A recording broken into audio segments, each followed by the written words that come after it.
अस्सलामुअलैकुम स्टूडेंट्स, आज का हमारा टॉपिक है हाइब्रिडाइजेशन। हाइब्रिडाइजेशन है क्या बेटा? हाइब्रिडाइजेशन में डिफरेंट शेप्स और डिफरेंट एनर्जी के एटॉमिक ऑर्बिटल्स मिलते हैं और सेम शेप और सेम एनर्जी के हाइब्रिड ऑर्बिटल्स जो हैं वो बना देते हैं। अब हाइब्रिडाइजेशन हमें क्या इन्फॉर्मेशन प्रोवाइड करती है, किस बारे में बताती है? हाइब्रिडाइजेशन हमें bonding and shapes of molecules के बारे में इंफॉर्मेशन प्रोवाइड करती है। आगे आ जाते हैं इसकी टाइप्स। बेटा हाइब्रिडाइजेशन की बहुत सारी टाइप्स हैं, लेकिन आप लोगों के लेवल तक 3 मेन टाइप्स हैं जो स्टडी की जाती हैं। फर्स्ट टाइप है sp3, सेकंड है sp2 और थर्ड है sp। sp3 में क्या होता है? जैसे नाम से ही जाहिर है, sp3 एक s ऑर्बिटल और 3 p ऑर्बिटल्स आपस में हाइब्रिडाइज्ड करते हैं। हाइब्रिडाइज्ड करके वो आगे 4 ऑर्बिटल्स बना देते हैं, 4 हाइब्रिड ऑर्बिटल्स बना देते हैं sp3। उसके बाद sp2 में एक s ऑर्बिटल और 2 p ऑर्बिटल्स आपस में हाइब्रिडाइज्ड करके 3 sp2 हाइब्रिड ऑर्बिटल्स जो हैं वो बना देते हैं। इसी तरह से sp में एक s और एक p ऑर्बिटल एटॉमिक ऑर्बिटल आपस में हाइब्रिडाइज्ड करके 2 sp हाइब्रिड ऑर्बिटल्स जो हैं वो बना देते हैं। आगे हम sp3 हाइब्रिडाइजेशन के बारे में डिटेल से पढ़ेंगे, जिसमें एक s और 3 p ऑर्बिटल्स जो हैं वो हाइब्रिडाइज्ड करते हैं और 4 sp3 हाइब्रिड ऑर्बिटल्स हमें प्रोवाइड करते हैं।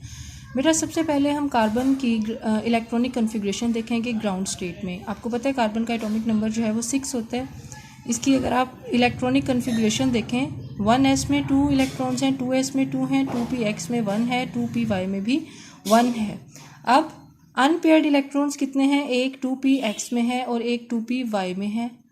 अब ग्राउंड स्टेट वाली इलेक्ट्रॉनिक कन्फिग्रेशन क्या बता रही है? ग्राउंड स्टेट वाली इलेक्ट्रॉनिक कन्फिग्रेशन हमें बता रही है कि कार्बन जो है वो सिर्फ 2 बॉन्ड्स बना सकता है, लेकिन मसला ये था कि कार्बन बहुत सारे कंपाउंड्स में टोटल बॉन्ड्स जो हैं वो 4 बनाता था।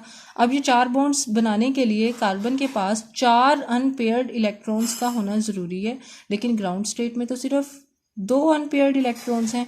इस वजह से कार्बन का जो 2s में जो एक इलेक्ट्रॉन है वो यहाँ से जंप करके 2pz में चला जाएगा, जिसकी वजह से कार्बन जो है वो अपने पास 4 अनपेयर्ड इलेक्ट्रॉन्स अटेन कर पाएगा और इसके नतीजे में जो है वो 4 बॉन्ड्स आगे बनाएगा। देखें ग्राउंड स्टेट में इलेक्ट्रॉनिक कन्फिग्रेशन में 2 अनपेयर्ड इलेक्ट्रॉन्स हैं, लेकिन एक्साइटेड स्टेट में 2s से एक इलेक्ट्रॉन एक्साइट होकर चला गया 2pz में। अब हमारे पास जो हैं वो 4 अनपेयर्ड इलेक्ट्रॉन्स जो हैं वो मौजूद हैं। ठीक है। अब बेटा आपको पता है कि s ऑर्बिटल जो है उसकी शेप होती है सर्कुलर और जो p ऑर्बिटल्स हैं उनकी शेप होती है डम्बल। अब हाइब्रिडाइजेशन में क्या था? डिफरेंट शेप्स और डिफरेंट एनर्जी के एटॉमिक ऑर्बिटल्स मिलके सेम शेप और सेम एनर्जी के हाइब्रिड ऑर्बिटल्स जो हैं वो हमें प्रोवाइड करते हैं। अब देखें 2s की शेप कुछ और है और ये जो p है इनकी शेप डम्बल है। अब ये 2s, 2px, 2py और 2pz ये चारों जो हैं आपस में हाइब्रिडाइज्ड करेंगे। हाइब्रिडाइज्ड करके ये आगे 4 हाइब्रिड ऑर्बिटल्स प्रोवाइड करेंगे, जिनकी शेप भी सेम होगी, जिनकी एनर्जी भी सेम होगी। अब ये जो चारों हैं ये अनहाइब्रिडाइज्ड हैं, इनकी शेप भी सेम नहीं है, इनकी एनर्जी भी सेम नहीं है, लेकिन हाइब्रिड में क्या है? शेप भी सेम है और एनर्जी भी सेम है। बेटा इसके नतीजे में आपके पास sp3 हाइब्रिडाइजेशन में जो ज्योमेट्री होती है वो टेट्राहीड्रल होती है। सेकेंड ईयर में मोस्टली बच्चों को ये टॉपिक प्रिपेयर करते हुए जहाँ पे मुश्किल होती है वो ये ऑर्बिटल्स बनाते हुए होती है। सबसे पहले आप एक काम करें, ये जो है ना टेट्राहीड्रल शेप बना लें। उसके बाद आपने 4 हाइब्रिड ऑर्बिटल्स बनाने हैं ना, उसके लिए बेटा आप क्या करें, ये जैसे मैंने आपको ब्लू लाइन में नज़र आ रहा होगा, इस तरह से क्रॉस लगाएं और ये दरमियान में x y z मेंशन कर दें। इसी तरह से सबसे पहले ब्लू लाइंस लगा लें, x y z axis mention कर दें। उसके बाद देखें इस टेट्राहीड्रल शेप में ये वाला ऑर्बिटल यूँ ऊपर को है, तो यहाँ पे भी ये यूँ ऊपर को बना दें। सेकंड केस में ये देखें ये वाला इधर को है, तो ये वाला भी आपने इधर को बना दिया। उसके बाद ये थर्ड ऑर्बिटल इधर को है, तो ये आपने ऐसे बना दिया। उसके बाद ये फोर्थ वाला जो है वो ऐसे आपने ऐसे बना दिया। अब ये चारों जो हैं वो मिलके हाइब्रिड ऑर्बिटल्स मिलके ये टेट्राहेड्रल शेप या ज्योमेट्री जो है वो बना रहे हैं। ठीक है, अब sp3 हाइब्रिडाइजेशन में बेटा एंगल जो होता है वो 109.5 का होता है, शेप और ज्योमेट्री जो है वो टेट्राहेड्रल होती है। ठीक है, एग्जाम्पल में आपके पास मीथेन और ईथेन आ जाता है। सबसे पहले बेटा हम देख लेते हैं मीथेन को। एक कार्बन है और साथ में 4 हाइड्रोजन है। आपको पता है कार्बन ने जो है वो sp3 हाइब्रिडाइजेशन शो करनी है। ये जो दरमियान में डॉट है ये कार्बन को शो कर रहा है और ये जो ब्लू लाइन में ऑर्बिटल्स बनाए हुए हैं ये इसके कार्बन के 4 हाइब्रिड ऑर्बिटल्स को शो कर रहे हैं। अब कार्बन ने किसके साथ जुड़ा हुआ है? हाइड्रोजन के साथ।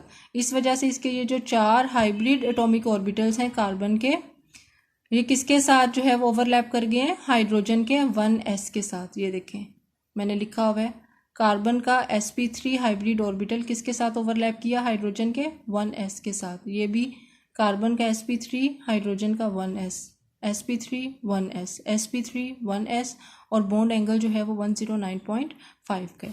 इसी तरह से बेटा आपके पास सेकंड एग्जांपल है ईथेन की। ये स्ट्रक्चर मैंने ईथेन का खोल के लिखा हुआ है। ये कार्बन, ये दूसरा कार्बन, इस कार्बन को मैंने यहाँ पे डॉट से शो कर दिया, इस कार्बन को भी मैंने यहाँ पे इस डॉट से शो कर दिया। अब हर कार्बन के पास आपको पता है 4 हाइब्रिड ऑर्बिटल्स जो हैं वो मौजूद हैं।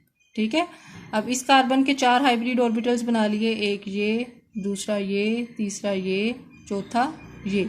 इसी तरह से इस दूसरे कार्बन के पास जो है वो 4 हाइब्रिड ऑर्बिटल्स बना लिए, एक ये, दूसरा ये, तीसरा ये, चौथा ये। अब इसका sp3 और इसका sp3 आपस में ओवरलैप कर गए, इस वजह से इसको हमने कहा sp3 इस कार्बन का sp3 और इसका sp3 आपस में ओवरलैप कर जाएंगे। ठीक है, अब बाकी आप देख सकते हैं बाकी इधर जो है वो हाइड्रोजन्स अटैच हैं। अब ये वाला sp3 जो है हाइड्रोजन के 1s के साथ ओवरलैप करेगा, इस वजह से sp3 1s लिख दिया। ये वाला sp3 हाइड्रोजन के 1s के साथ करेगा, sp3 1s। इसी तरह से sp3 1s, sp3 1s, sp3 1s, sp3 1s। ठीक है, ये जितने भी बॉन्ड्स हैं बेटा ये सारे जो हैं वो सिग्मा बॉन्ड्स हैं। Single bond, all single bonds जो हैं वो, जितने भी सिंगल बॉन्ड्स हैं स्ट्रक्चर में वो सारे सिग्मा होते हैं। डबल बॉन्ड में एक सिग्मा होता है और एक पाई होता है। ट्रिपल बॉन्ड में एक सिग्मा होता है और 2 पाई होता है। ठीक है, अब इस केस में देखें, अगर आप मीथेन के केस में देखें